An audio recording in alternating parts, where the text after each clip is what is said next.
အားလုံးပဲမင်္ဂလာပါရှင်ဒီဗီဒီယိုလေးထဲမှာတော့ပုံကနေဗီဒီယိုကို free ပြောင်းလို့ရမယ်နောက်ထပ် AI တစ်ခုအကြောင်းကိုပြပြပေးသွားမှာပဲဖြစ်ပါတယ်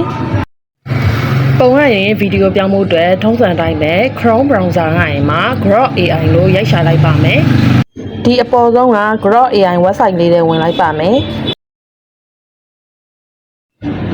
Grok AI website လေးတွေရောက်သွားလို့ရှိရင်ထုံးစံအတိုင်းပဲ account တွေဖွင့်ဖို့အတွက် sign up တွေကိုနှိပ်ပြီးတော့ကို့မှာရှိတဲ့ Gmail account တစ်ခုနဲ့ sign up လုပ်လိုက်ပါမယ်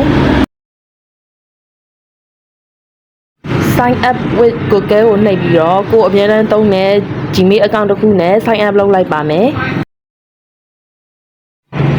ဒီလိုပုံစံလေးဖြစ်သွားရင်တော့ account သစ်လေးဖွင့်လို့ရသွားပါပြီဒါကတော့ရိုးရိုးဖုန်း site ပဲဖြစ်ပါတယ်ရိုးရိုးဖုန်း site ကကြတော့တချို့ tool တွေကြတော့မပေါ်ပဲဖြစ်တဲ့လို့desktop site ပြောင်းပါမယ်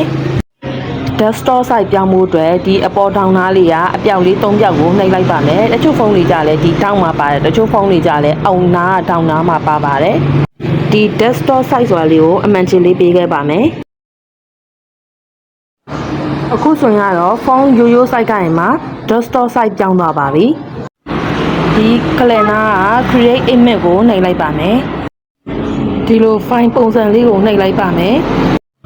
ပြီးတော့လို့ရှိရင်ဒီအပေါ်ဆုံးက upload a file ကိုဆက်နှိပ်လိုက်ပါမယ်ကိုယ့်ရဲ့ phone gallery တွေကကိုပုံရရင်မှာဗီဒီယိုပြောင်းချင်တဲ့ပုံလေးတစ်ပုံကိုရွေးလိုက်ပါမယ်ကိုပြောင်းချင်တဲ့ပုံလေးတစ်ပုံကိုရွေးပြီးသွားလို့ရှိရင်ဒီလိုပုံစံလေးပုံနေမှာပါကိုကဒီပုံကိုဗီဒီယိုပြောင်းနေတယ်ဆိုရင်ဒီအောက်နားလေးက make video ကိုနှိပ်လိုက်ရုံပါပဲဒါလေးက100ထိပြည့်သွားရင်တော့ဗီဒီယိုလေးပြောင်းလို့ရပါပါပြီ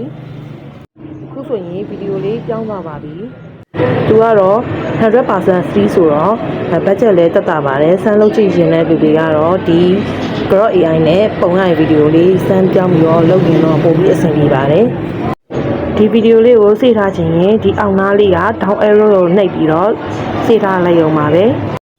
နောက်ထပ်ပုံရရင်ဗီဒီယိုတွေဖန်တီးခြင်းနဲ့ဆိုရင်လည်းဒီနည်းလမ်းအတိုင်းလေးပဲဖန်တီးလို့ရပါတယ်သူက daily limit တွေလည်းသတ်မှတ်ထားတာမရှိတဲ့အတွက်